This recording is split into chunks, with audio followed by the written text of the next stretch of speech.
Hi, remember us? We barely do. Welcome to this month's episode of Objectively Wrong, presented by the Next Man Up, as always. I'm John, that's still Obteen. We took kind of an accidental break. We didn't plan on being gone for a month, mainly because we didn't realize we were.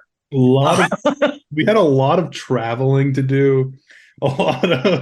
Yeah, and by the way, this episode may not come out either because Epteen's internet right now, Epteen's at home and his internet is not it's not behaving. But I'm having a very Jimmy Garoppolo internet right now. Man, oh man. And we'll get to the signings and whatever. But first, I want to first of all, apologize for not having an episode after the Super Bowl. Oh, you don't need to apologize for that. Well, I do, because I don't want our listeners to think I'm some punk-ass bitch. We shot an episode. We did. We 100% shot an episode maybe 3 days later. It was even edited. It was edited. It was ready to go out. And it didn't. There was a problem in the upload process, and the episode got screwy. Completely corrupted. We could not salvage it. We tried. And then eventually, we're also not good at this. Right. We eventually, and this isn't a standard thing. What happened isn't going to happen again. But what happened basically is just we tried to upload it, and in the process of uploading it to the portals, it just didn't work. And it didn't work again. And then we realized half of it was gone. Like it didn't make any sense. Kind of like the Eagles defense in the Super Bowl. So we didn't realize that until about 2.5 weeks ago, that it didn't really go out, because we kind of thought it did. So we then just had to make the decision to just not shoot that episode again, because it's been a month. Like the Super Bowl is no longer relevant. So we had to make that very tough decision. That said, I am an Eagles fan. The Eagles lost the Super Bowl. I was not running from that. And if you think I did, go to hell. The Eagles lost the Super Bowl. I'm going to spend like 1 minute on it, and then we're going to move on because we are in the offseason. The new league year has happened. Happy fucking New Year. We're already in it. The Eagles did not win the Super Bowl. Neither did the Chiefs. The Eagles lost that bitch. And there's no way around it. Jonathan Gannon is now the head coach of the Cardinals. Good. Because that was a bad showing. It was a really bad showing. I don't care about the field conditions. I don't care that Jalen Hurts had that one fumble. I don't care. I just don't care. The modern NFL is never going to give a losing player the Super Bowl MVP, and they damn well should have in this one, because if not for Jalen Hurts, the Eagles get bum rushed out of that game. And because of a certain ayahuasca peddling darkness creature quarterback that might be leaving the NFC very soon, Jalen Hurts is at this point undisputably the best quarterback in the conference. And I love that. And so we didn't win. Final score was 38-35. There have been 3 Super Bowls in which the two teams combined for 70 points or more. 2 of them the Eagles played in. 1 of them they won. So the Eagles seem to have this trend where if they're going to play a competitive modern Super Bowl, no defense. None of it. Ever.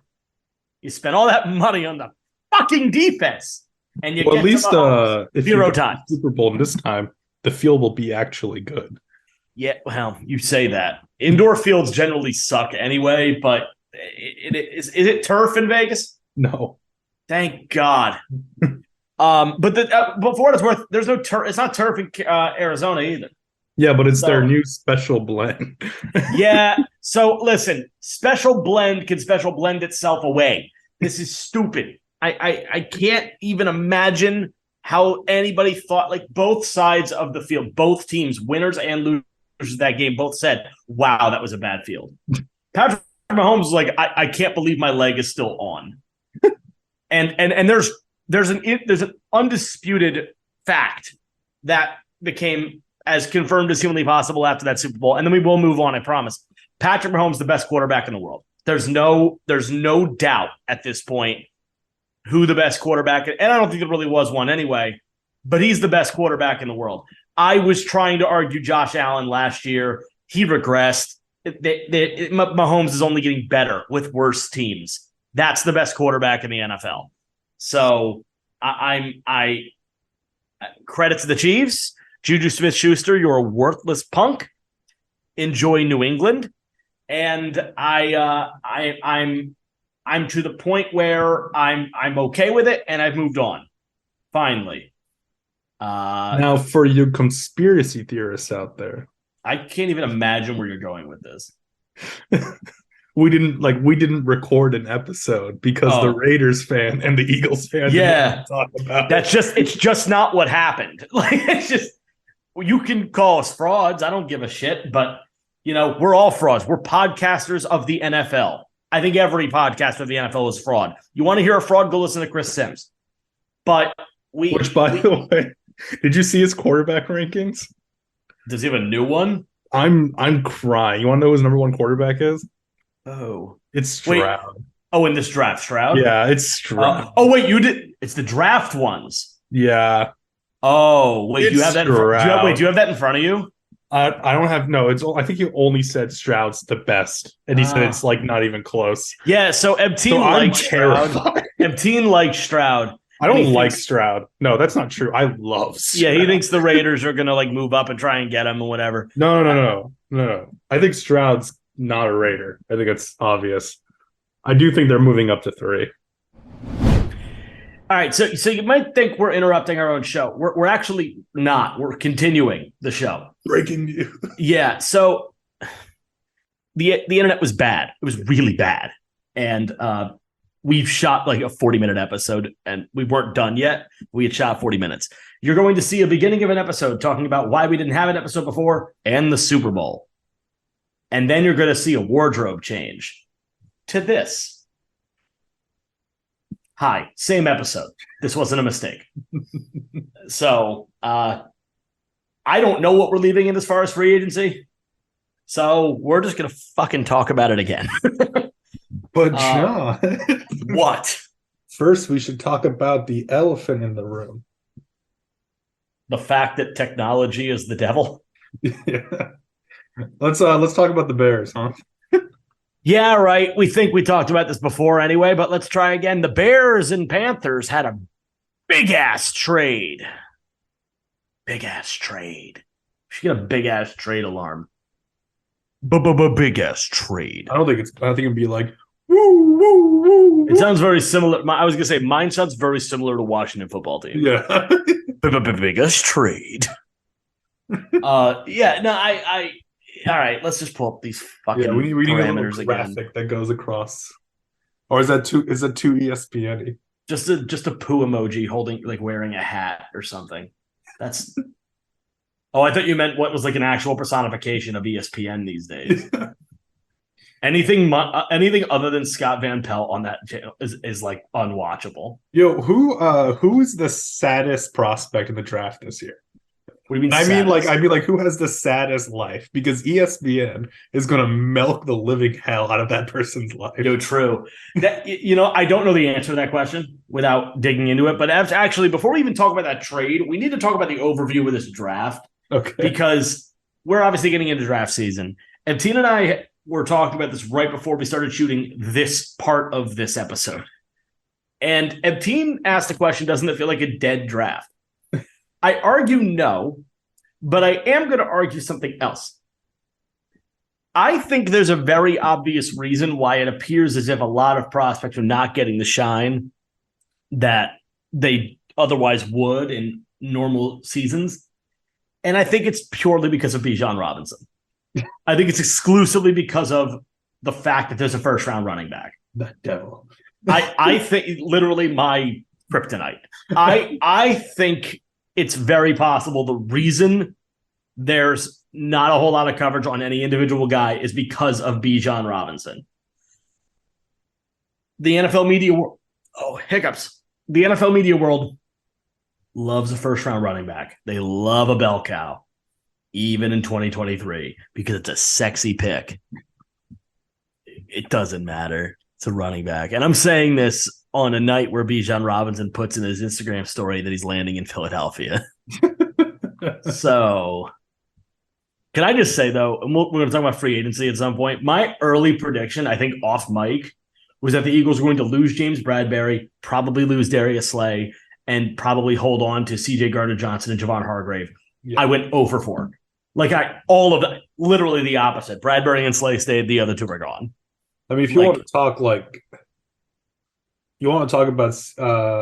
Gardner Johnson, we can talk about his agent. You know what's funny? So you saw the Eagles sign Justin Evans?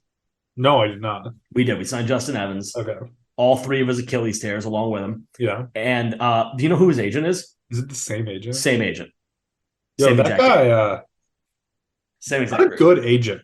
By the way, the agent made a tweet last night. And then we'll talk about the trade. But I need to address this tweet because they did not say what they thought they said. And I made sure to reply to it so I'd be able to talk about it on the show. They asked the question, perception versus reality. 1 year real money versus 3 year fake. Which sounds better to you?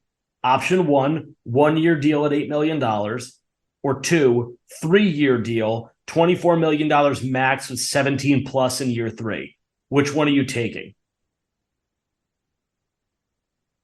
I'll ask you. So that's what he's saying they offered because that is what he's saying they offered. Because Ian Rappaport and Schefter both said he was offered 3 year deal with $12 million per year. Mm-hmm. They're arguing it being fake. 24 max, 17 in year 3, whatever. You know what you know what they're probably doing? I mean, the agent's probably saying 24 max, and what he's referring to is the guaranteed money. And then probably. Yeah. But here's what I said. Okay. First of all, which one would you take? 1 or 2? As they say it, 3 for 24 with a 17 mil plus kicker on year 3, meaning you're probably only getting 7 mil first 2 years. Yeah. Or the 1 year deal of 8. How old am I? How old is CJ? 25. I'd probably take the 1 year. Okay. Let me tell you why you're both idiots. Okay.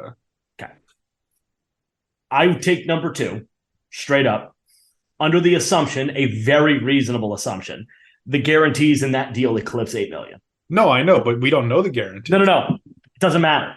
There's no way the Eagles offered a 3 for 24 and the guarantees were anything less than half of it. I mean, I told you. No. I believe he's lying about that. I'm sure, but here's my point. Let's say they're not even lying. It's 1 for 8 or 3 for 24. Yeah. Let's say the 1 for 8 is fully guaranteed. Let's just say that. Okay. Let's even say it's an accelerator to maybe upwards of 10 million. It isn't, by the way. I know. But let's even give him a better contract than the one he actually signed. Yeah. Let's make it 11 and a half. Fuck it. Who cares? 3 years, 24. I guarantee you at least $15 million of that contract is guaranteed. I promise. There's no way it isn't. There's no way it's less than there's information. Hold on. All right. Yes, you do, because you've been following the NFL for fucking 2 decades. You know what the contract looks like. 2 cases. I'm giving you the actual cases. Okay. They're leaving numbers out. I'm not. No. If you put the numbers back in, he got a 3-year, $36 million deal with 24 guarantee. Perhaps I'm going between those. Yeah. I'm moving. Obviously, 3 for 36, you fucking take. Yeah. In a safety market, you take. He did it. But all I needed to know was the fact that he took this contract tells me he got bad advice. Because there is no world where you're making more money on that 1 for 8 in totality than you're making on the 3 for 24. This is the second time he's made the same decision. Absolutely. Even if, by the way, he goes in that 3-year deal and plays poorly, go in his 1-year deal and play like crap.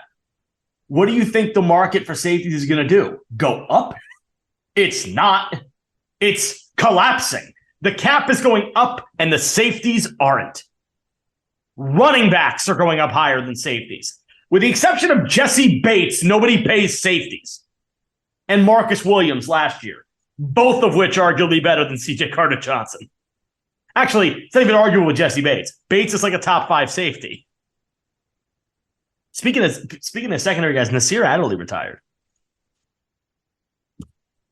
Which is actually tragic because if you've listened to the show, we liked him. Huge Nasir Adderley. We both loved him. Yeah. Yeah, CJ is not Derwin James. CJ is not Eddie Jackson. CJ is not Jesse Bates. You're not getting their money. Period. You're not getting their money. His analytical framework is actually way worse than I thought it was. It's middling. It's either middling or below average on all of his metrics. They're middling or below average.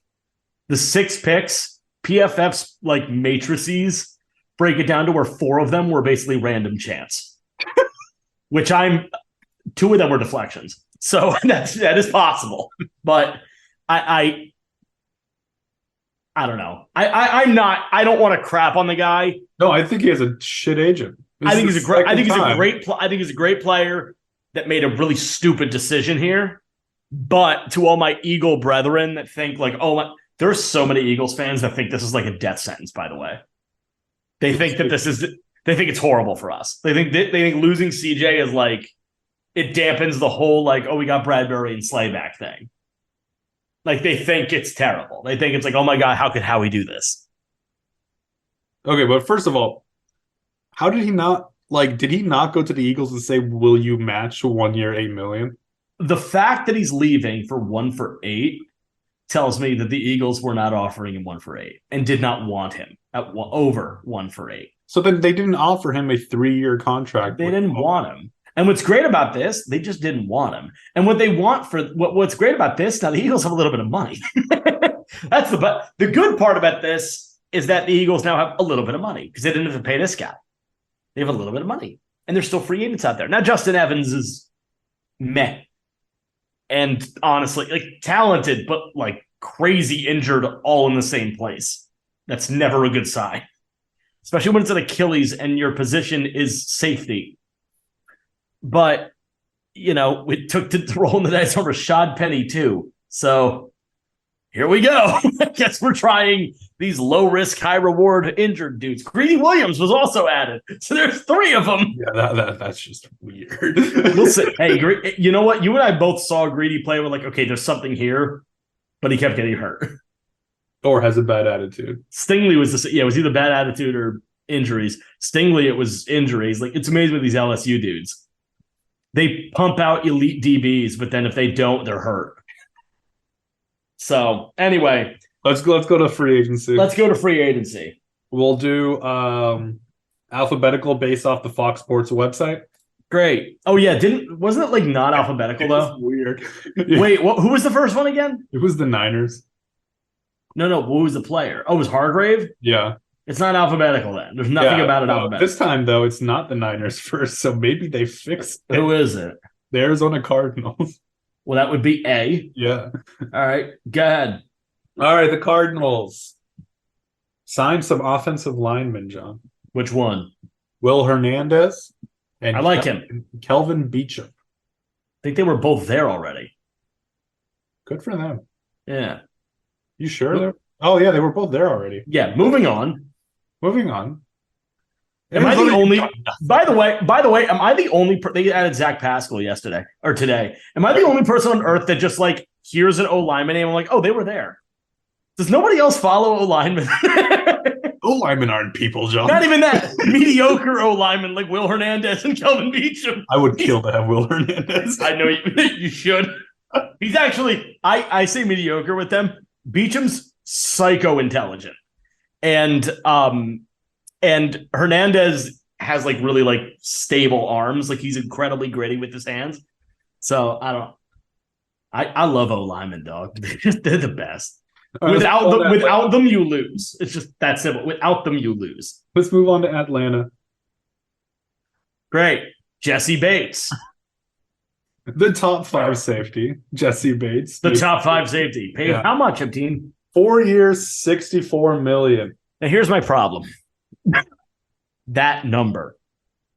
Why? I respect it. No, I The man don't. said, I will go to the team that pays me the most. And He did. That's true. Jesse Bates unapologetically was like, I want more money. Like that was he hit him with the TO from 2005. I want more money. I'm a safety. Safeties aren't respected, but you will respect me. You will respect my bank account. Yeah, good for Jesse. Great like an A minus to an A on the player, but like a B to B minus on the value of the contract. Oh yeah, we'll be doing quick grades. Yeah, the contract's no good. It's a bad contract. Great player, bad contract. Now I'm going to mention this because it's a lot of money. They re-signed Chris Lindstrom, an offensive lineman. Huge signing. What was the money? 5 years, $105 million. That's 3 of it guaranteed. I agree with that amount.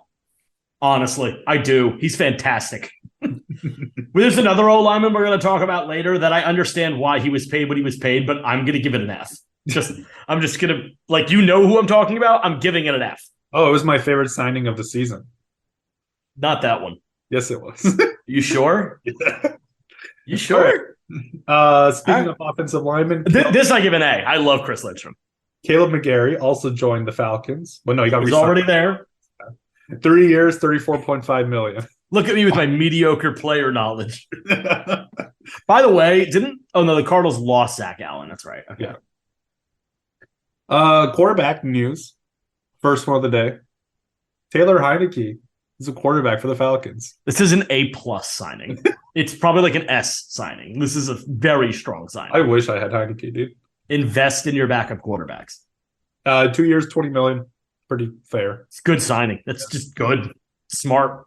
And let's if he plays snaps in the event of Ritter getting hurt, if Ritter looks good, gets dinged up, and Heineke plays like 3 games really well, you trade him for great capital. Like it's a win-win. And the last one, defensive lineman, David Onyemata from the Saints. Sure. 3 years, $35 million, 24.5 guaranteed. One of the 3 defensive linemen the Saints lost on day 1 of free agency. Let's move on to the Bills. The fever dream that is the New Orleans Saints. The Buffalo Bills routinely are just on the cusp of getting to the Super Bowl. They made a signing today of Damian Harris, I think. Oh, yeah. They signed Damian Harris, a running back. Yeah. B+. Best running back they've had in years. Yeah, I think he's a better running back than they have, like, honestly. Well, Singletary's gone. So, yeah. Singletary's a Texan. Connor McGovern, a guard, 3 years, $23 million. Yeah. C+. I wanted the guy. Well, to be fair, I wanted any guard. It's too much money for that player. Like, he's fine. I guess $8 million is just the market, but, like, he's just not. He doesn't impress me. And I've seen a lot of him because he was in Dallas. I'm not impressed. And then they re-signed Jordan Poyer. Yeah, A. Very jealous. You have to. Let's move on to number one. Former Eagles legend Jordan Poyer. The Carolina Panthers signed a center, Bradley Bozeman. 3 years. He was already there. Yeah. Keep setting me up with these mediocre O-linemen. I'm going to keep knocking them down. Who else did they sign? Shy Tuttle from the Saints. 3 years, 19.5. Whatever. Incomplete. Just like the New Orleans Saints front office. Von Bell, 3 years, 22.5. See, CJ, do you see that? Do you see what that is? That's called a contract, not a destruction. Like this is what it's supposed to look like. By the way, how much better than Von Bell was Jesse Bates? Oh. Clearly, extremely. Clearly, he was double the player Von Bell was. I didn't think so, but okay. Miles Sanders, 4 years, $26 million. Sure. I mean, fine. B. The problem with Miles is Miles Sanders will have like a really good 5 games, and then game 6 there will be a fumble that makes you want to kill somebody because there's no earthly business for the ball to be anywhere other than in his body. It's just like he's running and then suddenly it's on the ground. Like that. It's the weirdest damn thing. It's almost as weird as Boston Scott murdering the Giants. almost as weird. What else? Adam Thielen's a Carolina Panther. I think I said that last episode because I think I said that last episode. I'm just like, he has to go there. And then he did. Oh, you mean the last episode? The episode we just tried to shoot. I think we said it 3 days ago where I was like, this is just so obvious he has to go to Carolina. And now he is. Their backup quarterback is Andy Dalton. Okay. Chicago, the darlings of the NFL. Yeah, so the Bears and the Panthers. Oh, yeah, they made a trade, by the way. Made a big-ass trade. Pause. Reload. We forgot to say how much we hate Ryan Poles. All right. Did you pull up the trade? No, but I will.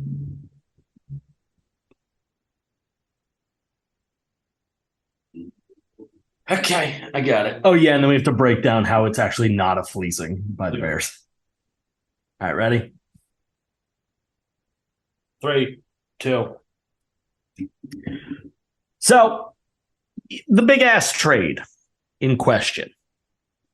The Chicago Bears owned the number 1 overall draft pick in this year's draft, and they don't have it anymore. It's now going to the Adam Thielen Panthers.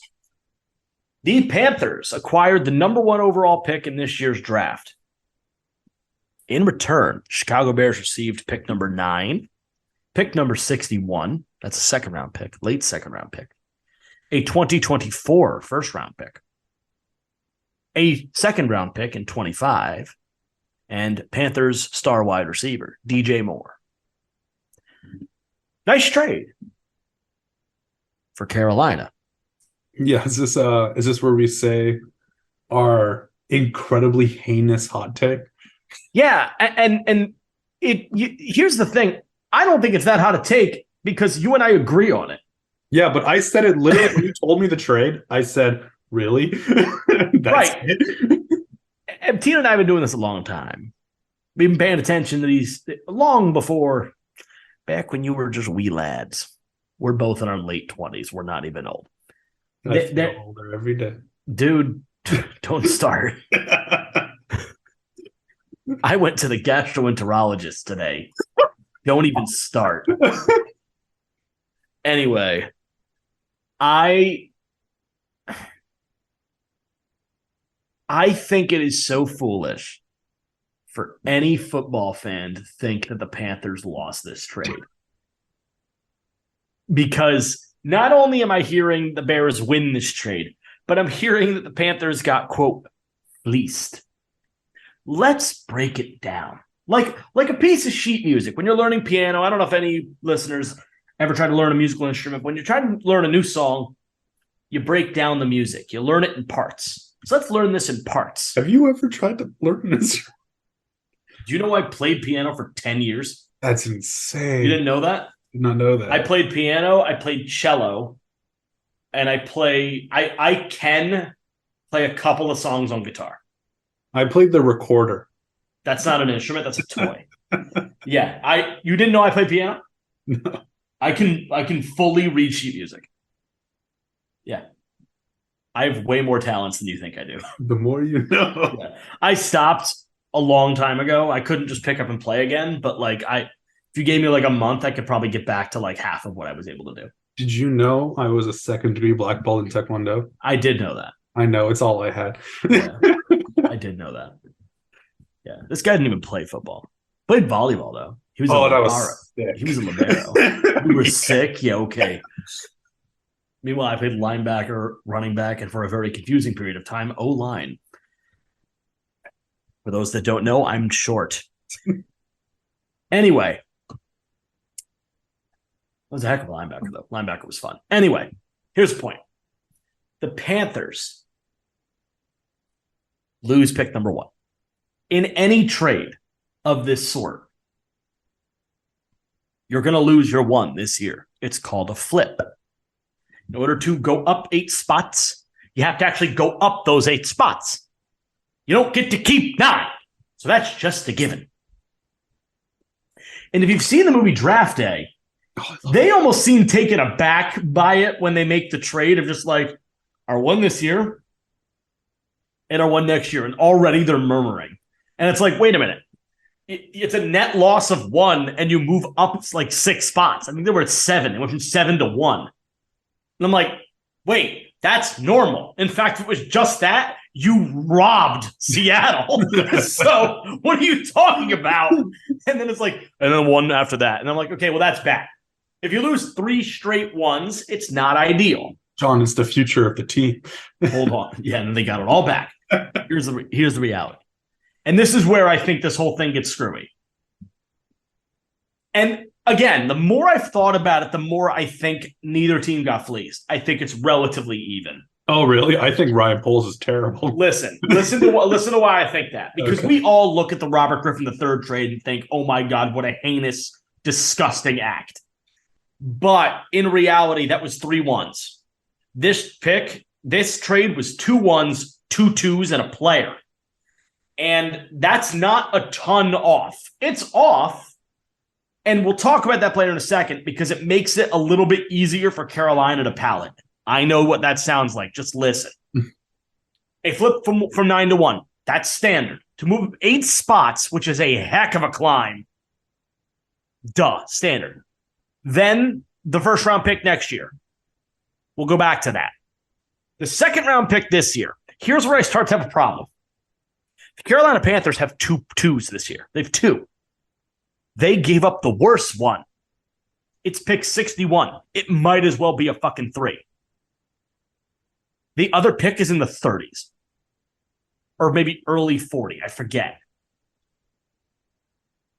Advantage Carolina. Because they got to keep the better 2. So they can still build their team around the quarterback they take at 1. The one next year. Okay. Steep.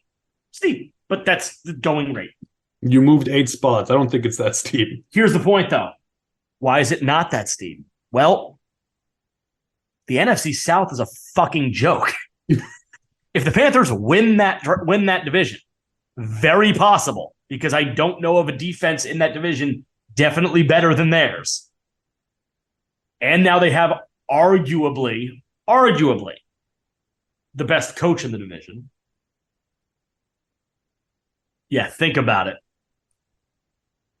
Oh my God. Yeah. Since they may have arguably the best. Arthur Smith, no. Todd Bowles, a bottom 10 coach. Dennis Allen. A bottom 10. A bottom 5 coach. Arthur Smith is the only one that can out-coach anyone in that division. Oh my. And the coach is Frank Reich, who obviously was done dirty in Indy. Just listen. Oh, no, I've thought about this for hours. Wow, Ryan Poles really is the Jaguars. Listen. So that one might not be the top 10 pick you think it's going to be next year. It's a gamble. It's a worthy gamble. The Saints committed to that gamble last year, and now the Eagles have picked 10. But we'll talk about the Saints later. Dear God. But when you think about the DJ Moore aspect of this,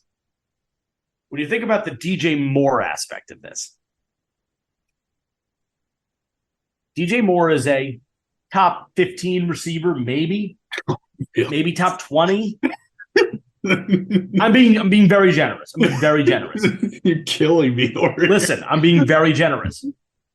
He's already paid I forget what he gets a year right now. What is he making this year? No, I'm being generous. I'm giving him his high end. He's currently 3 for 61. His earnings this year are $20 million on his cap hit. $20 million. That's going to go up far. And if it doesn't, it means you lost the best part of this trade. What are you taking at 9, Chicago? Oh, they're taking a wide receiver. Going O-line? Going wide out? I don't think you don't got to go wide out now. You got Moore and Mooney. You're going to go Bijan? By the way, if they do, automatic loss of the trade. Automatic. Within seconds, I will announce them dead. I will pronounce them dead at that time. DJ Moore is going to be 26 when the season begins. I think he might be 26 now, actually. No, he turns 26 in a week. 26 when the season begins. He will be due a new contract in 26, but it's going to be before then. He's getting an extension before then, I promise. Because he will hold out. And you're still already paying him 20. And you don't have insurance on that first round pick because it might go to hell. And you're still stuck with Justin Fields, who objectively refuses to throw to wide receivers. What part of this did you win? What part? You got quantity. You net gained 4 assets.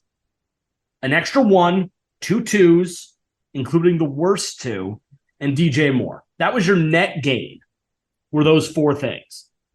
And then you lost 8 spots in the first round of this year's draft. So you net gained 4 assets, and you lost 8 spots of pick points. You lost eight points of picks this year. Good. I think it could have gotten more. You want to know what the Bears asked the Raiders for? Because it's like they were going. It was Adams, wasn't it? No, it was a 2023 first round pick. Okay, duh. 2023 second round. Okay. 2 future first round picks. That's and high. a future second round pick. It's greedy. It's greedy. It's greedy. I think the problem is the value you and I place on DJ Moore. That's the difference. Is it's the Bears more than yours? No, listen. The Bears place a very high premium on that player because that's what got the trade done. The Bears are going to have to pay him. Yeah. And it's going to look like 25 a year, which is not what he should be paid at all. That's Devontae Smith's money that's coming up that I'm terrified of. But that's his money. It's not DJ's money. It's not what DJ should get paid at all. Yeah, I'm perplexed. I think that's the word. Is I'm perplexed. We both love Draft Day here. Sure. The movie? Oh yeah, we do. Ryan Poles to me is the Jaguars GM that got taken advantage of in the movie. Yeah. If you don't remember from that movie, Kevin Costner's protagonist character was able to acquire a top 7 1 for a bunch of 2s. Yeah, for 3 2s. For 3 2s. Yeah. No. No. It's never going to happen. Like, if you ever trade that, if you ever acquire 3 2s for that, you're a jackass. The Jaguars had I think it was pick 7, right? 6 or 7, something like that. Pick 6 in the draft, and they gave up pick 6 for 3 2s. That's it. Now, by the way, factoring in that they were pick 6, let's just say they were the 6th pick in each of the other rounds. So 33, 4, 5, 6, 7, 8, pick 38, and then add 32 to that. That's pick 70. Or no, another 2. So it's the next few years of 2s. Yeah, it's not acceptable. You can't do that. That's a terrible, terrible, terrible trade. Terrible. Horror awful. Should we do what Ryan Poles did after he made the trade? Please, because this is where it gets weird for me. He paid 2 linebackers. Yeah, which ones? TJ Edwards. How much? 3 years, 19.5. That's not offensive. Yeah. And then Tremaine Edmonds. How much? Good player. 4 years, $72 million. He's not that good a player. 50 of it guaranteed. Yeah, get the fuck out of here. What are you doing, Paul? Like, if they draft Bijan, it convinces me they're in the year 2000. Like, what are you doing? Why? Edmonds a good player. He is. But what position is he? I'm still not convinced he's not a safety. Who do you think he is? Jesse Bates. With now, that money? Edmonds got exactly what I thought he was going to get, to be fair. Too high. I told you he was going to get 18 a year. Way too high. Way too high. And the Bills apparently didn't even have an offer. They were like, fuck, get out. They were like, get out of here. Fuck out of here with that $18 million. Out of your mind. Let's move on to Cincinnati. Crazy bastard. Let's move we don't think Chicago did very well this offseason so far. Yeah. Even though Bears fans think it's amazing. Orlando Brown Jr. To who? Cincinnati. You fucking did it, Cincinnati. 4 years, $64 million. Yeah. You did it, Cincinnati. You protected the boy. You put your money where his mouth is. You protected the boy with a blue chip player. Kappa, not as good. Lyle Collins only plays right tackle now and not as good. I don't know what this means for Jonah Williams. Yes, I do. I know exactly what it means for Jonah Williams. It means what I've been saying about Jonah Williams for 2 fucking years. You should have drafted Penny Sewell. Now, I'm not going to let Orlando Brown Jr. get away with by the way. No. For the team, yes. For the player. That's my point. For the player, I'm going to give him an F. I don't care about the player. But this is the story, okay, John? Yeah. You want to know what the Chiefs offered him last year? What'd they offer him? 6 years, $139 million. Yeah. So, no, they didn't. Yes, they did. That can't be right. That is exactly what they offered him. And he said no. Oh, that does make sense, actually. He was going to you make should have taken that. You made what, $24 million a year? 23 23, yeah. Yeah, you should have taken that. You should have taken that one. Now you're making 16. Sounds like CJ Gardner-Johnson to me. It's funny. The only players that get paid over $20 million now are like the wide receiver and on your team. We'll get to that. I can't wait for that grade. Was that also your favorite signing? Because it was mine, just for a very different reason. We'll save it for that. Save it for that. No, we'll save it for Houston. Keep going. Cleveland Browns. Skip. Yeah, you know fuck them. No, yeah, What'd they do? No, fuck them. We're moving on. No, what did Cleveland do? What did Cleveland do other than ruin the quarterback market? Juan Thornhill, 3 years, $21 million. 3 years, 20? Yeah, $21 million. Fine. Yeah, fine. I actually think it's a really good contract. Good deal. Yeah, it's a good contract for both sides. Obo Okoronkwo, defensive end from Houston. Ogbonnia Okoronkwo. Yeah, 3 years, $22 million. Also, I think this is a fine deal. That's pretty dead on the value. Yeah. And Dalvin Tomlinson, 4 years, $57 million. Man, Dalvin just keeps making a lot of money. Yeah. Is it just me or is he making too much cash? Guy's the Kirk Cousins of defensive tackles. Golly! Man, oh man. I mean, whatever. Didn't they sign Josh Dobbs today too? Did they? Yeah, I think so. I like Josh Dobbs. Dallas Cowboys. They traded for Brandon Cooks. Yeah. Traded for Brandon Cooks. Honestly, they were the only team that could actually trade for Cooks. You want to know why? Why? Because Cooks doesn't want to move his family again. He doesn't have to. I mean, you realize those cities are not that close together. I know, but for a player with, Brandon, he has money.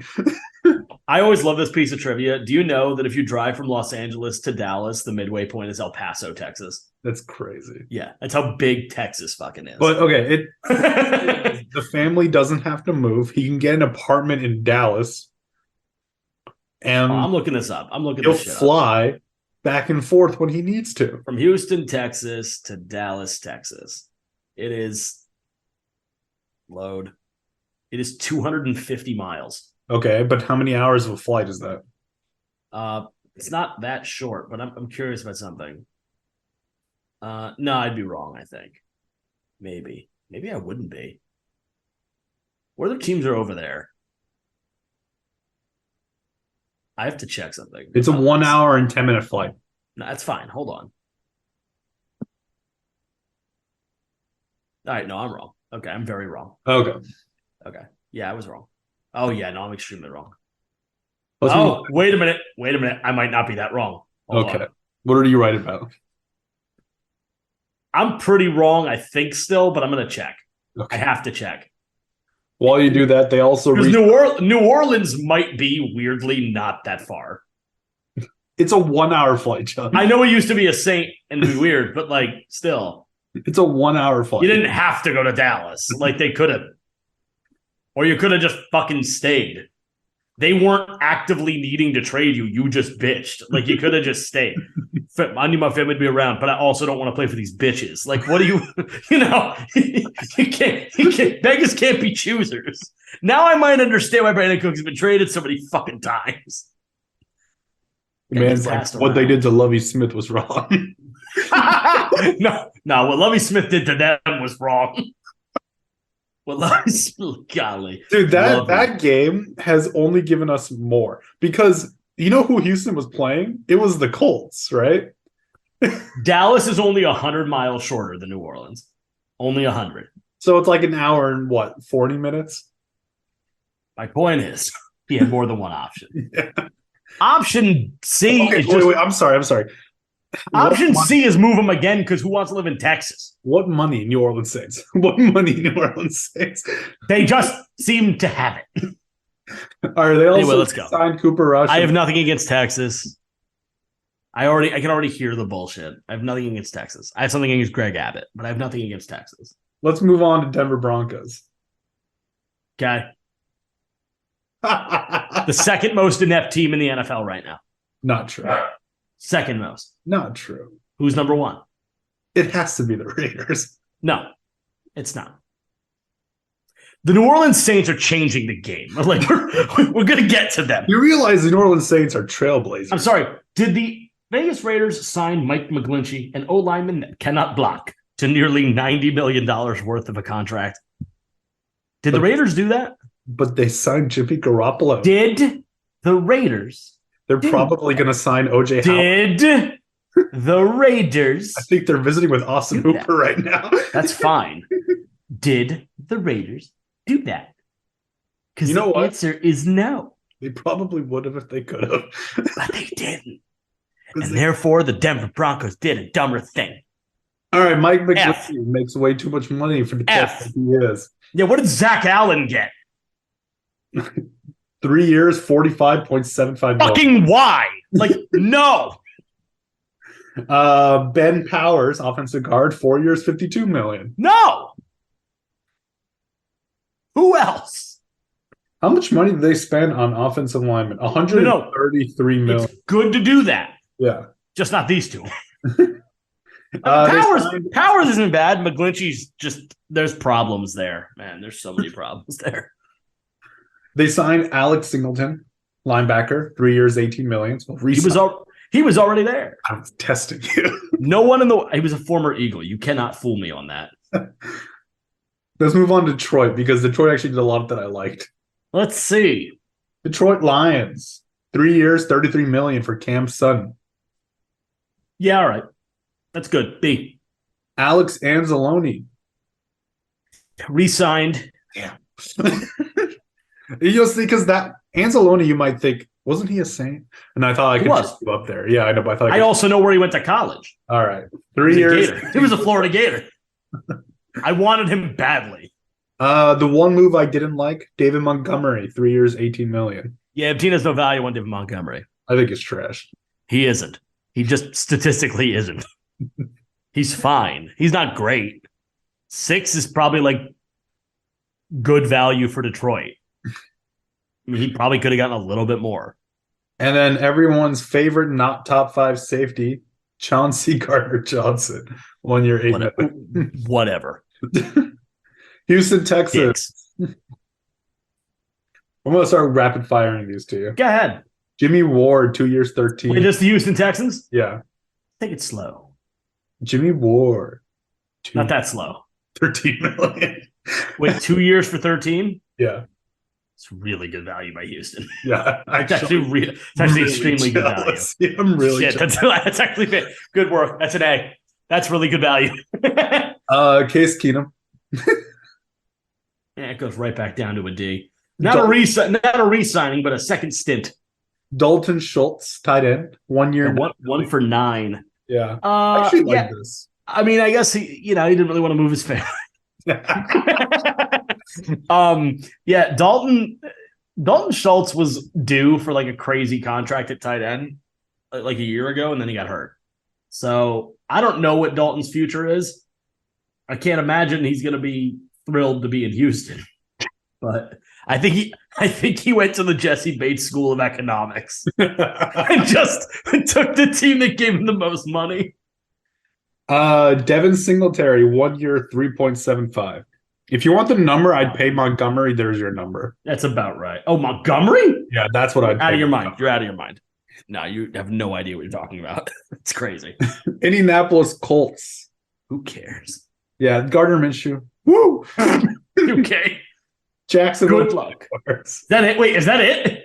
I mean, Samson Ebukam, defensive lineman. Samson Ebukam is great. What do you get 3 paid? years, $27 million. That's really good value. Yeah, it is. That's But fantastic value. Gardner Minshew. Woo! Is that it, though? It's Minshew and Ebukam? And they traded away Gilmore? Yeah. Don't they have a shitload of money? They do now. The fuck? They really haven't done anything else? Nothing else. I think they had like the second or third most amount of money. They haven't done anything big, John. They've got, how much cap space do they have? 21 million still. Bears already done it all the way down to 41 mil already. Wow. Yeah, I don't know what the Colts are up to. That's crazy. I mean, they signed David Bryan. The Colts did? Wasn't he already there? I don't know. Sometimes. What about Lamar Jackson? We haven't talked about it yet. The Colts have money. They need a quarterback. They probably don't get to move up this time. Listen, that makes a lot of sense because Shane Steichen is my former OC. Mm-hmm. Obviously, Lamar Jackson and Jalen Hurts are similar, not identical, but similar styles of player. One's a better thrower, and it's not the MVP. And it's shocking. It's honestly shocking that the guy that Nick Saban benched because he, quote, can't throw a football is the better thrower. And one of them is an agent, which is proving to be valuable. So at this point, by the way, the Lamar Jackson fiasco, both of these things that I'm about to say can be true. Both of these things can be true because they are. The Ravens have done Lamar Jackson dirty, but a lot of what's happened, a lot of the reason there's been no remedy to the problem so far is equal parts Ravens and Lamar. Because right now, Lamar Jackson is losing bad. He's losing badly. Because now the Ravens have his entire future over a fucking barrel. Because if they lose him via a free agent signing, they get 2 ones. Or they can just tie him up at the franchise tag and force him back. I don't know if Lamar Jackson's going to take the field again for the Baltimore Ravens. I'm assuming he won't. But this is starting to smell like Le'Veon Bell. And that's not a good smell. And I don't mean the weed. I mean the contract. Keep it up. He'll be a Jet. You think Lamar Jackson has a rap career? Fuck it, Houston. You know what, though? Atlanta's got – no, I don't know. Why? Because then we can figure out his next team by listening to his album. Remember that? What? Remember what Le'Veon Bell did? Oh, yeah, Le'Veon Bell did do that. Yeah. Le'Veon Bell had he had a Smash Bros career. Do you know who Le'Veon Bell mained? Yoshi. Mega Man. You mean okay. You mean Ultimate. Yeah, he was an Ultimate. Okay.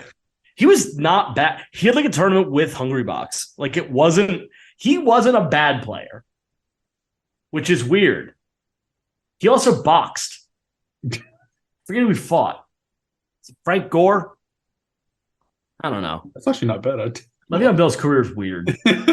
Jacksonville Jaguars. Every time I say anything about Le'Veon Bell, I'm just like, that's weird. Jaguars are probably going to win the division next year. I hope. 3 years, $30 million to Roy Robertson Harris. Resign. Little high,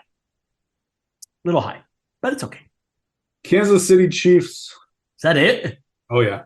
Oh, D. I mean, they also got Calvin Ridley.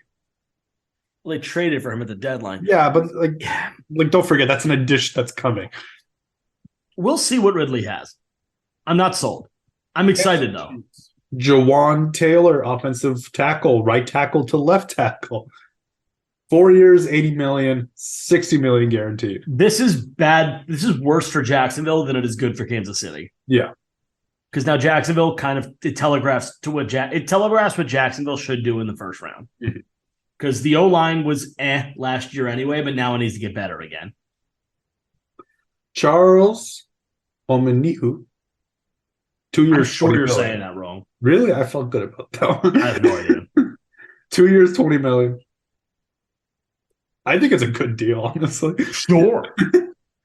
Mike Edwards, safety, 1 year, 3 million. You see that, CJ? You could be Mike Edwards. Let's move on to the Raiders.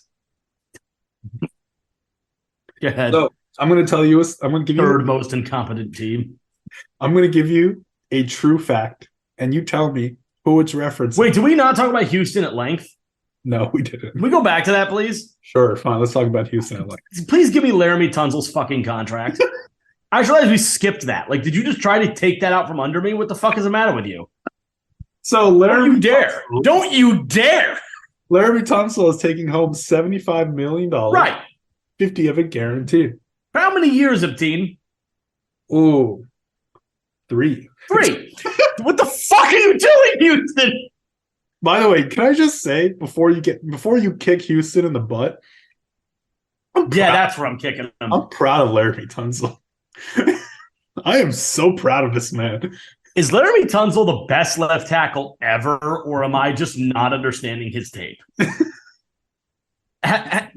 What has he done that has warranted any of this?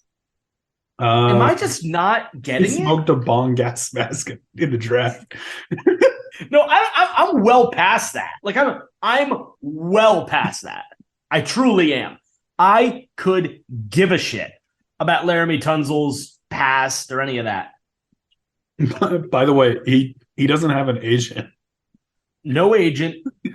He's been committing in his past a lot of penalties. Last year was a good year for him, but let's go back a season. Season before, I think he barely played. Yeah, I think he missed a ton of ball in 21. He had a barely plus grade in 2020. I'm looking at PFF right now, which I don't think is the metric, but I'm going to use it because that's what I've got. 2019, he committed 18 penalties alone, singularly. Last year, he committed 11 alone. He only allowed 1 sack. Good for you. But 11? 11 penalties. 11 penalties. That's high. That's high. Anyways, I'm happy for you, dude. Yeah, I just don't get it. I guess I just don't get it. Keep on making that money, dude. Go ahead. Go ahead. You're an inspiration to us all. Inspiration to somebody. Anyway, go back to Vegas. All right. It's an F, by the way. It's an F. It's an F for the Texans. I don't know what you're doing. This player was offered a lifetime platinum VIP membership to the Larry Flint's Hustler Club. Spearmint Rhino, Jimmy Garoppolo. Come on now. Which is valued at $500,000.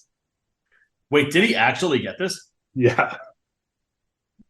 And, I thought you were making a joke. No. What? And the Hustler Club is within walking distance of Allegiant Stadium. Jesus fucking Christ. Jimmy Garoppolo is somehow becoming the least family-friendly NFL player. How did this happen? He's making $67.5 million, 34 of which is guaranteed on a 3-year deal. And now we know where all the money's going to go. Jesus Christ. Okay, I didn't know any of that extracurricular stuff. Good for you, Jimmy. Good for Jimmy. Jimmy seems like he could give a shit about football at this point. Joke, dude. Jimmy could honestly give a shit about football. Yeah, the reason I'm in Vegas, obviously, is familiarity with Josh McDaniels. And obviously, and for those that are listening to this only, I was just miming Making It Rain. Yeah, obviously the familiarity with Josh McDaniels and the familiarity with my own libido. Jesus Christ. Who else did they sign? Who cares? Jacoby Myers. Marcus Epps, 2 years, $12 million. Guy works crazy hard. I can't fault him. Jacoby Myers, 3 years, 33. 21 million guaranteed. Remember that contract when we talk about Juju. It's identical. Jerry Tillery, 2 years, $8 million. That's fine. Defensive High tackle. risk, low reward. Low risk, high reward. Keelan Cole is back Again, on a 1-year deal. better than Keelan Doss. They traded a tight end, Darren Waller is a New York boring Giant. player, yeah. Darren Waller for a third-round pick that's basically a fourth.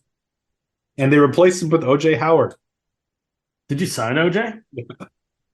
For how much? It's not known yet. Yeah, I have an idea. It's not a high number. O.J. Howard had 10 receptions last year. Cool. 2 touchdowns. Cool. Anyways, 0-17. Here we come. I'm excited.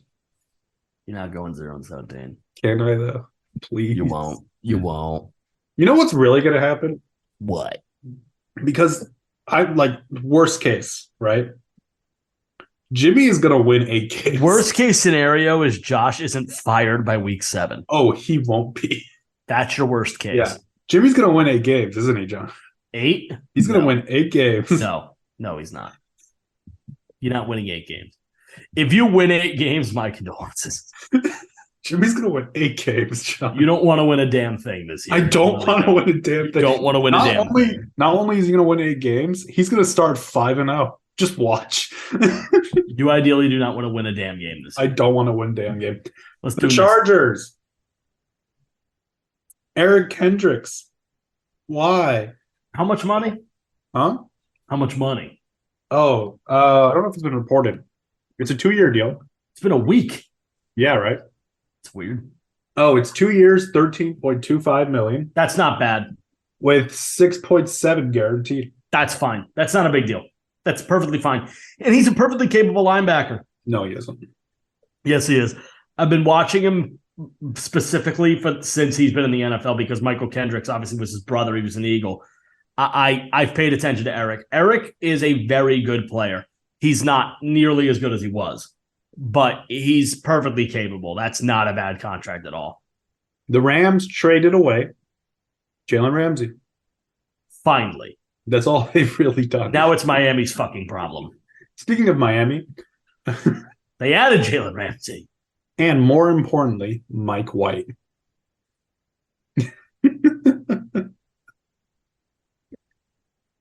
Listen, we make a lot of jokes on this show about a lot of folk hero players. Mike White, Gardner Minshew, Taylor Heineke. All of them are gritty-ass backup quarterbacks.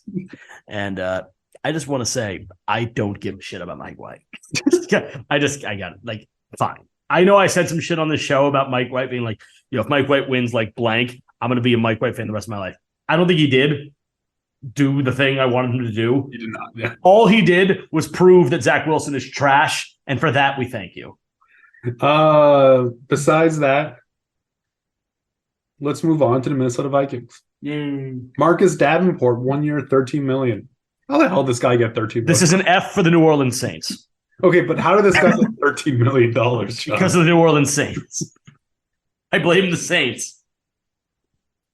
What a bad trade that was. The man had half a sack last year. Yes, he did. He's a defensive end. Hell yeah. He only had Saints. He had 29 tackles last year. New Orleans Saints.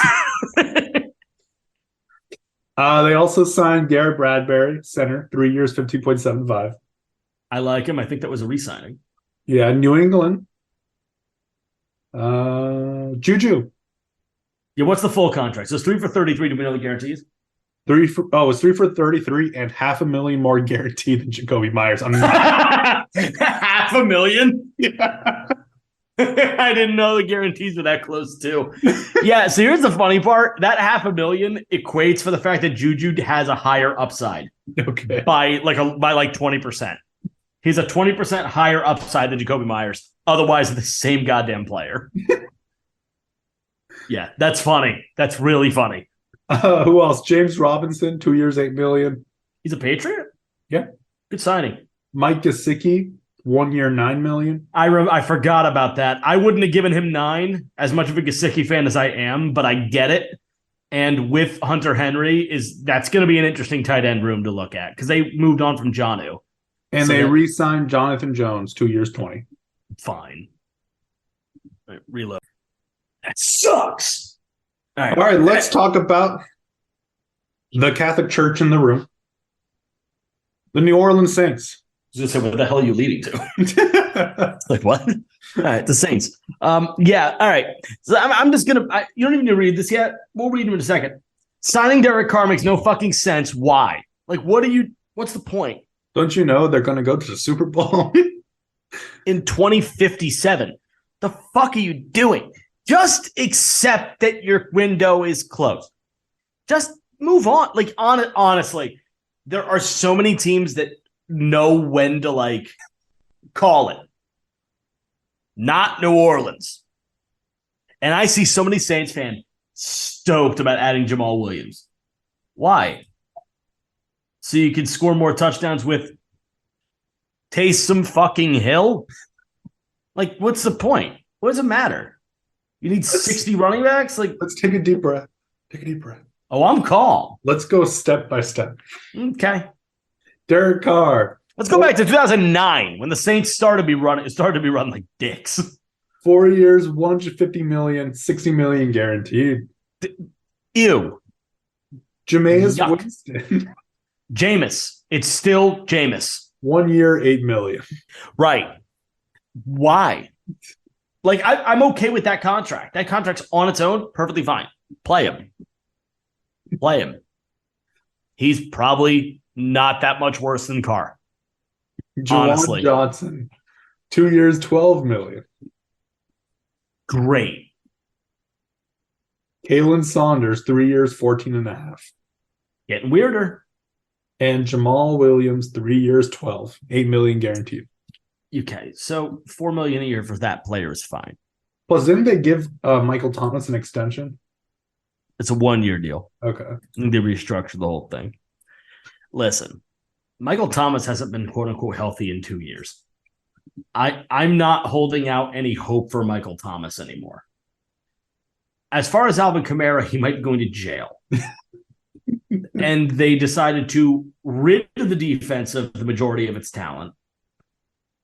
And now they added to an already cap-strapped football team the anchor of Derek Carr. Now, I'm looking right now. The New Orleans Saints did it because they are back at $15 million worth of cap space. I don't know how they did it, but they did it. But I'm going to go to 2024 because the Saints keep doing this. Let's go to 24. In 2024, and I have not looked at this yet. In 2024, do you know what the New Orleans Saints cap hit is right now in 24? If you had to guess. 95 million. Minus 75. Oh, I meant they were under the cap. Yeah. There's 75 million in the hole next year with 39 players under contract. The Chargers are not much better. Let's go. The Chargers will have 40 under contract at minus 74. Oh my God. Yeah, they're in bad shape too. Isn't it time to sign like a new contract for their quarterback? Yep. Remember a year ago when I said if the Eagles experiment with Jalen Hurts doesn't work out, I've got this guy earmarked because I knew the contract was going to look like this at some point. Yeah, it's still going to happen like that. Philly's just not going to do it. Damn. But everything I said before, apply it to insert other team. I think Herbert's hitting the market. Damn, I'm in the wrong division. Yes. Yes, you are. For what it's worth, the most cap space next year for any team, the Bears. $208 million. No. And somehow Houston with $200 million. They're just going to give all that to Laremy Tunsil. But still.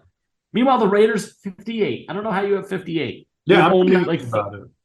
You're with 30 players, though. Yeah. Yeah, you need it. I don't have 30 players worth keeping. Anyway, my overall point is I'm going to make it look even worse for a second. I'm going to go to 25. I'm going to go 2 years in the future. I don't know how bad this is going to look, so this might be like dumb to even do. No, it's not. Okay. It's not. The Saints will only have $4 million in cap space for 27 players. Hey, that's a record for them. By the way, that's the second worst. The worst is Cleveland, who will only have 23 players under contract with a minus 2.5. So Cleveland will be in the hole. But what's so funny is that for those that don't understand the exercise that I'm currently doing, to give you an idea, the third worst shape 2 years from now is Buffalo with $55 million to spend. This isn't close. These are not operating in the same realm. The Saints don't know what they're doing. Marshawn Lattimore will not be a Saint a year or two from now. He won't be. Cameron Jordan will retire. That'll help them save money. Some of the dead cap will come off the books. That'll help. Camaro will be gone. Michael Thomas will be gone. And the Saints will still be in the hole. Like that. That's the problem. I don't know what they're doing. I don't have a clue what they're doing. But we'll see. And by the way, that year, the Houston Texans only have 12 players under contract through 2025. They will have almost $500 million worth of cap. I don't know how that's possible because I think the cap is way lower than that. But alas, that's what it says. Anyway, that's the point. Shall we move Moving on to the ayahuasca? We should. The New York Jets have signed Alan Lazard for, do you remember how much this is? 11 a year? Is that what it was? 11 a year? That's pretty fucking bad. It was 4 years, $44 million. It's terrible. 22 of it is guaranteed. That's worse. And also, Rodgers hasn't been traded yet. Yeah. Incomplete. Incomplete. Hard incomplete. Philadelphia Eagles. Let's do this one quickly. Fine. Because we kind of already done this one. Go ahead. Bradbury, 3 years, 38, 20 guaranteed. Good deal. Fletcher Cox, 1 year, 10. That's the market. Rashad Penny, 1 year, 1.35. Crazy high ceiling, crazy low floor. That's such a low contract. Crazy low contract. I can't believe he got that. But here's my guess. My guess, and I truly think that I think Rashad Penny got good advice. Yeah, he said because Rashad Penny spend a year behind the best O-line in the NFL with a QB that attracts running attention, go eat up stats, and then cash in a year. That's the theory. He won't be an Eagle past this year. There's no way. But he'll get 1 year of decent ball in Philly. Most importantly, barring his health, by the way, which is a massive if. Marcus Mariota is your backup quarterback. Love it.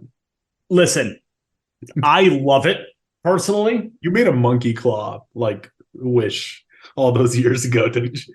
I sold my soul to the devil. Yeah, for Marcus. I have wanted Marcus Mariota to be an Eagle since my freshman year of college. Yeah. The Eagles traded away LaShawn McCoy for Kiko Alonso, and I somehow, in my tiny little brain, concocted that to mean we were going to trade up and draft him. And then we traded for Sam Bradford. And then Chip Kelly attempted to trade Sam Bradford, Fletcher Cox, Brandon Boykin, Michael Kendricks, and several draft picks to go up there and take Mariota. Tennessee rejected it, and I'm sure in hindsight, Tennessee wishes they took it. Yeah. But Tennessee rejected it. And I will go into the dirt. I will die as my epitaph reading, "Here lies John." If Chip Kelly had gotten a hold of Mariota, both of their careers would have been way different. I'm convinced Mariota in that offense in the NFL would have worked. I'm sure of it. I've never been more sure of a football thing. But it hasn't happened and it never will. And it's one of the biggest in my special football mind, that is one of the biggest what ifs. That it would have been amazing to watch, but didn't happen. So we'll skip the Steelers because all they did was sign Patrick Peterson. They signed Isaac Samala. Oh yeah, I forgot about that. Yeah, which by the way, S tier. Oh yeah, that's an S tier signing. That's a massive signing. That's probably the best interior lineman on the market. Got him for below value. And listen, I know the theory. There's a theory floating around, and it's a valid theory. I don't know if it's true. I don't know if it's going to turn out to be true. but the theory is quite valid. I mean, how good are you really if you're between Jason Kelce and Lane Johnson? Yeah. I mean, come on. I mean, the best tackle, the best center in the NFL. If you're between them for 3 seasons, probably going to look pretty good. I can tell you firsthand, he was absolutely the worst part of the O-line. Doesn't mean he was bad. He was still very good. But again, you're between those two. The other side is Landon Dickerson and Jordan Mailata. Shit. And now it's going to be Cam Jurgens. Fuck with us, boy. This is we maintain supremacy. Fat guy supremacy. San Francisco signed Javon Hargrave, 4 years, $80 million, 40 guaranteed. Why? Got exactly what I thought he would get. It was $4 million a year more than I was willing to pay him. We did this what do you call it? Like we did this comparison in the episode that has not been aired or will be aired. Yeah. I thought Deron Payne $22.5 million and Javon Hargrave 20. So here's the deal. I don't know of anybody that thinks Deron Payne is worse than Javon Hargrave. Oh, no, nobody does. Nobody does. I don't know of anybody that thinks Javon Hargrave is tier 1 along with Deron Payne, who I think is actually fringe tier 1. I mean, who is tier 1? It's a good question. But the answer is Donald. But and that's it. I would consider Hargrave and Payne tier 1. That's fine. You can. I watched every game Hargrave played this year. Fine. He's good. He's really good.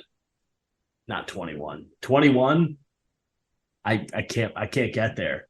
He's not double the player Fletcher Cox is. He just isn't. And they paid him like it. He's not. Yeah, Fletch didn't have that good a year. He didn't. It's also 32, 33. Hargrave's about to be 30. I don't know. I don't know. I don't know. 21 seems a little high to me. It seems a little high. Seattle Seahawks. Good player, though. Good player. Geno Smith re-signed 3 years. That was my chair, by the way, if anybody heard that. It sounded like a fart. I could hear it. It was I moved my chair. Seattle, 3 years, $75 million. Max is at $105 million. 3 years, 75? Yeah. For who? Geno Smith. Oh, yeah, that's fine. I forgot who Geno was for a second. Draymond Jones, 3 years, $51.53 million. Draymond Jones, all right, that's fine. Jaron Reed, 2 years, 10.8. Fine. Seattle stays adding players that you're like, oh yeah, him. What happened to him? Oh, he's in Seattle. Yeah, all right. That's what Seattle's whole way of doing things is. Devin Bush. See in Seattle? Yeah. What do you get? What do you get? A 1 year deal. How much money? I don't know. No way. What do you think it is? I'm gonna find it. Okay, $7 million. You think it's 1 for 7? Yeah. Let me see. Did it get public? It's not public yet. It's not public at all. Okay, never mind. Moving on. Tampa Bay. Oh. Let's just talk about the best. Let's just do the best one. I mean, I know what my favorite one is in Tampa Bay did. Jamel Dean, 4 years, $52 million. It's fine. Yeah. Inoffensive. That's okay. And now we got Levante David, 1 year, 8.5. I thought it was 7. No, it's 8.5. All right. You're skirting the top line of what I would have given him. It's not bad. He's a capable linebacker. In fact, he's very good. He did not have a good year. Baker Mayfield, 1 year, 8.5. Wait. Oh, wow. Okay. That's exactly what I would have given Baker. No, Levante David's number was wrong. It was $7 million. I was going to say, I was sure it was 7. Okay, good. Come on, Fox Sports. That's good. That's great value. That's very good value. Fox Sports just putting the wrong contract deals over here. All right, skip Tennessee. They didn't do anything. The parent company is getting sued, so they're probably worrying. I love how everyone's like, Donald Trump's going to get arrested tomorrow. Even Donald Trump was like, I'm going to get arrested tomorrow. You should protest. Like, how do you know? Weirdo. And we're Who's done. next? Tennessee? Yeah, skip. Why? They didn't do anything? Didn't do anything really. Well, They signed Arden Key. What'd they give Arden Key? 3 years, 21 million, 13 of it guaranteed. Yeah, see, all of that's bad. What Washington? Nothing? Washington, I mean, they signed Deron Payne. They kept Payne, but that's it. Andrew Wiley, offensive tackle. That's fine. That's a decent player. 3 year, 24 million. All right. 8 mil. It's not bad. Yeah, fine. I mean, free agency always looks fuzzy when there's no top end wideout to go scramble over or no top end, really anything. A lot of the players in this year's draft, the best player in the free agent market this year was probably Hargrave. Honestly, it probably was Javon Hargrave. Now, or if you're Denver, McGlinchey. We're just gonna do one more player because technically he wasn't on the market. Okay. But it's important to recognize a quarterback contract. Of course. From the New York Giants. Yes. With the name Daniel Jones. Yeah. 4 years, 160 million. Yep. 81 million guaranteed. So we've made no secrets on this show that we just don't see it with DJ. Oh, he's trash. I'm gonna take a different direction. I watch the Giants a lot. Yeah. Daniel Jones had his best season in the NFL this past year. They have an amazing coach. There's no doubt about that. Yeah. Daniel Jones improved this season. And it's not an accident that it happened as soon as Brian Daboll became the head coach. Yeah. It's not an accident at all. But as much as he improved, to give a quarterback that cannot throw 40 million plus a season and guarantee half of it, I imagine is going to bite the Giants in the ass. And I'm not sure how or when, but it's a coming. Because we're seeing this in Major League Baseball right now with the LA Dodgers. When you give out contracts of this magnitude, almost seemingly frivolously, I'll give the Giants credit for one thing. They got their guy done first. Oh, yeah. Good. It could have been a lot worse. Like if Jalen and Lamar both signed first, there would have been a massive problem with Daniel Jones. Massive problem. But they got him done first. Good on you, Joe Schoen. That was a good move. But you're seeing it in Major League Baseball right now. The LA Dodgers, 115 wins last year. Best team at baseball. Lose in the divisional series, whatever. Not important. But the Dodgers have been competitive for about 10 years. And they're going to be competitive again. But they've lost a ton of talent. Because no matter what in professional sports, no matter what, you can never be good every year of your existence. Because the bill always comes due. Always. Any success is temporary. So you have to take advantage of that success when you have it, which is why my whole mantra of there are 31 failures in the NFL every year holds. And I think this furthers that ideal, because the Dodgers have one World Series win in like a decade in which they were spending like fucking crazy. They won one time in a shortened season due to COVID. And that's it. If nothing else to show for it. And now they're losing some of their better end players. They still have their best two players. They lost Trey Turner. They lost Justin Turner. They lost this pitcher. They lost that. Lost a lot of guys. It happens in the NFL as well. The Saints didn't get that memo. For the Saints, the bill is always due later. With interest. Hey, man, the Saints have church blessing on them every single year. My point is the Daniel Jones contract screams that the bill will come due, and it's not going to be pretty. I don't envy the Giants' position. They were in a difficult position because there wasn't a better option other than Lamar than Daniel Jones in this offseason. There just wasn't. You're not adding Aaron Rodgers. who looks to be over the hill anyway, and he's also out of his mind. You weren't bad enough to play with Derek Carr. Jimmy Garoppolo also needed a job. Geno Smith wasn't leaving Seattle. That's Jimmy Garoppolo it. didn't need a job. Jimmy Garoppolo has achieved everything he wants. I'm just saying, everything he wanted to, for sure. But my point is, this was their best case scenario. The Giants showed last year some life, and Daniel Jones is a huge part of it. But this bill will come due, like every other ever. And if I were betting on this, and I am a betting man, but if I were betting on this, which I wouldn't, I don't see positive results coming from this contract personally. But I've been wrong before. I was 0 for 4 in predicting this Eagle offseason. I thought the two Eagles coming back were going to be CJ and Hargrave. And I thought Bradbury was gone, and I thought Slay was probably gone. Literally the opposite happened. So I've been wrong before. I'll be wrong again. I just signed Jordan Willis. Did you really? Yeah. Good for you. That was not a re-signing, I don't think. No, he's from San Fran. Yeah. Came with Jimmy. Heard that the VIP deal. Jimmy has a friend. Yeah, you heard Jimmy got the All-Star card. Yeah.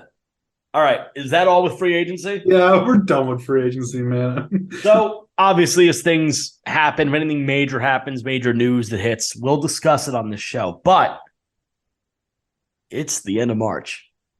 And we're late. The draft is a month away. And we did not forget, ladies and gentlemen, we did not forget. What we're doing is draft coverage. We are officially in draft season. For those that were with us last year for draft coverage, welcome. This is a very, very, very busy time of year for Eptine and I. For those that don't know that much about me and Eptine and I have day jobs. We don't do this full time. I don't get paid. We wish we did. That's a different problem. We wish we did, but we don't do this full time. We have lives that get in the way as well, but very few things take precedence over draft season. This draft season is going to look very similar to last draft season, except for one minor alteration. We generally do 3 mock drafts. This year, we're cutting that down to 2. Simple reason, there's really 2 of them. One, time. Time is part of the reason. The other reason is because we like to produce accurate drafts. Accurate towards what we think is the right way to go with drafts, and then accurate based off of what the actual news and following of those drafts is.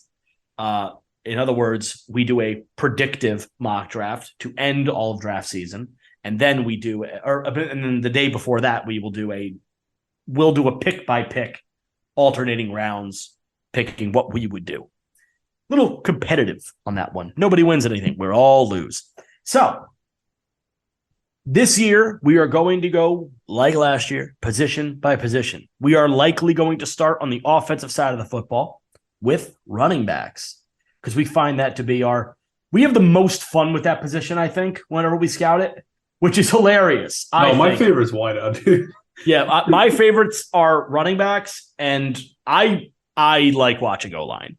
But it's because of the running backs and the O-line. I like watching them both. But we will start with running backs, and we will start with either running backs or wideouts. We haven't decided yet. And we're going to end the whole thing. We're going to go all the offense, all the defense, and then we will end with quarterbacks.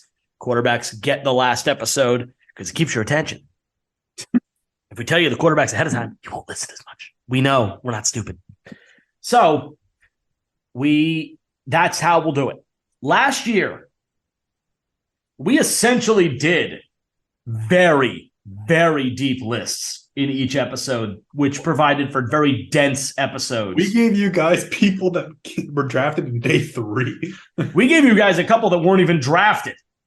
And what was funny, I go back to this. For those that were here with us last year, if you listen to our tight end episode, we discussed a Texas A&M product by the name of Jalen Weidermeyer. Holy crap, were we wrong? And what's funny is if we had shot that episode 3 days later, we wouldn't have been wrong. Yeah. We would have been completely right. We blew it a little early because we didn't see pro day tape. We didn't learn what we knew later about him. Same thing with Traylon Burks. If we had known Traylon Burks had asthma, he probably wouldn't have been number 2. But alas, happens. Hey, we got some really good rankings out of like. Oh, running our RB1 was correct. Yeah. Kenneth Walker had the best season this year of any running back in the rookie class. Breece Hall was number 2 till he got hurt. I think we're right on Garrett Wilson being the top receiver and saying Drake London was going to underwhelm. That happened. And it's not Drake's fault. Atlanta was in a weird spot. O-line, not to pat myself on the back, but I was pretty damn right all the way through, except for Icky, who was like, okay. Evan Neal looked great, though. I think they put him on the right, too, which was weird. In quarterbacks, I mean, last year's quarterback class was weird. We hated all of them. We didn't like any of them, and we were like, fine, Matt Corral. Yeah, okay, he didn't play. Liz Frank injury immediately. We can't forecast that. So nothing we can do with that. And then us saying Carson Strong was an honorable mention. But we also honorable mentioned Brock Purdy. So choke on that. Anyway. It's weird because if you look at just enthusiasm for quarterbacks, Brock Purdy was our number 1 quarterback. We loved him. We loved Brock Purdy. Like, this is not, we're not fucking around. We go back and listen to the quarterback episode. We liked Brock. It was not We new. both wanted to draft him. I wanted him so bad in the 6th or 7th. I wanted him or Bailey Zappi, who also played okay. So, yeah, we know we have some good takes. We got plenty of misfires. Stay for both. They're both equally fun. So, current plan, 2 episodes a week. It's going to be tough. It's going to be very arduous and difficult and challenging, and we're going to do everything we can to give you as much coverage as we can. Culminating with a draft episode, 2 back-to-back draft episodes coming out the Monday and the Wednesday before the first round starts, and then our final 2 episodes of the season will be an after first round immediate reaction, as in first round will end and we will immediately shoot an episode, and then when the draft is over, we'll shoot a recap episode. Maybe it might be a day or 2 late on that, but it'll come. Once that episode drops, we're going to take a break. Maybe a couple of weeks, maybe a month, maybe 2 months, maybe the entire summer. Probably not the entire summer. At this point, I think it's fair to say, due to health restrictions, and Ebtine doesn't know I'm doing this, I'm going to absolve us both of shot takes. Because I can't take 20. Fine, I'll take yours. Like, I can do one. All right, fuck it. I'm not absolving anything. I don't need a liver. Fine. I will shoot them slowly as the offseason goes. You still owe from last season. I know I do. That's the problem. But I have to be very judicious. Ebtine is very aware that I have a medical issue with my stomach, chronic stomach problem. Putting that much alcohol in my body that quickly is not ideal.